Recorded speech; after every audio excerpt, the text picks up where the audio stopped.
আর ওই যে আগেই বলেছি, আমি তো আমার জানমাল আল্লাহর জান্নাতের দামে বিক্রি করে দিছি। শোনেন, যারা দ্বীনের জন্য জীবন দেয়, প্রেক্ষাপট হলে, না হলে তো নাই। খালিদ বিন ওয়ালিদ সবচেয়ে একজন বীর সাহাবী। আলী রাদিয়াল্লাহু আনহু, খালিদ বিন ওয়ালিদ, ওমর রাদিয়াল্লাহু আনহু, এনারা বীর পালোয়ান ছিলেন।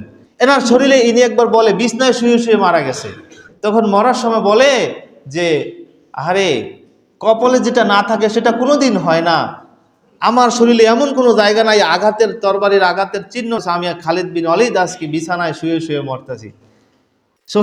শহীদে মৃত্যু কপালে নাই। আসলে আছে, যদি কারো শহীদ হওয়ার তামান্না থাকে তাহলে ঘরে মারা গেলেও শহীদ হবে।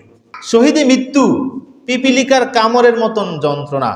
আর স্বাভাবিক সাধারণ মৃত্যু হলো, যদি আল্লাহ তাকে ওই শাস্তিটা দেয়, মাপ না করে দেয়, মৃত্যুর শাস্তিটা এমন যে একটা ছাগল জবাই না দিয়ে চামড়া ছললে কি আজাব, ওই রকমের আজাব হবে মৃত্যুর সময়, যদি আল্লাহ মাফ না করে দেয়। আল্লাহ আমাদেরকে মাফ করে দেয়। আর যদি শহীদী মৃত্যু কেউ হয়, তাহলে তার মৃত্যু কেমন যেন একটু পিপিলিকা কামড় দিল। এই হলো শহীদী মৃত্যু।